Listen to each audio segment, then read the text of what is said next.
Frappés par la malnutrition, plus de 300 enfants orphelins habitant le village Moubambiro dans le territoire de Massissi au Nord Kivu ont pu bénéficier de la main généreuse d'une journaliste de la RTNC, Antenne de Goma. Cette bienfaitrice les a apporté des vivres et des non-vivres pouvant aider à l'amélioration des conditions de vie de ces enfants vulnérables. Ils sont plus de 300 enfants orphelins et vulnérables, présentant des signes de malnutrition et des mauvais états de santé très avancés dans un orphelinat à Moubambiro, une vingtaine de kilomètres à l'ouest de Goma, en territoire de Massissi, qui ont reçu une assistance en vivre et non-vivre, dont signé Nafissa Ramazani, journaliste à la RTNC Goma, qui justifie son geste par la précarité de vie de ses enfants orphelins. En fait, ce qui m'a personnellement motivé, c'est l'état de la santé des enfants. En fait, ces enfants souffrent d'une malnutrition sévère. En fait, c'est un centre, on peut dire un centre d'encadrement. C'est vrai qu'il y a des enfants orphelins de père, il y a des enfants orphelins de père et de mère. Il y a aussi des enfants qui sont vulnérables.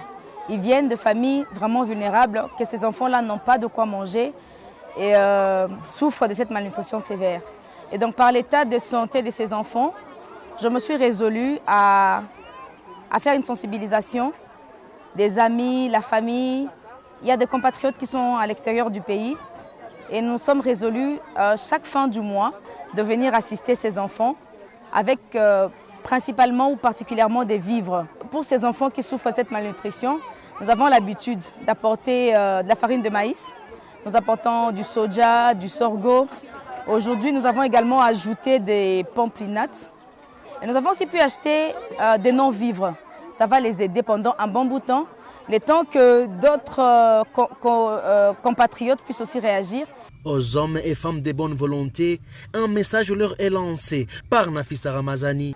J'invite des personnes de bonne volonté d'assister ces enfants.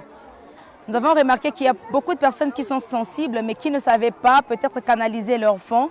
Ce que nous espérons dans les jours à venir, c'est chercher un moyen d'éviter la malnutrition des enfants. Ils ont vraiment besoin de tout.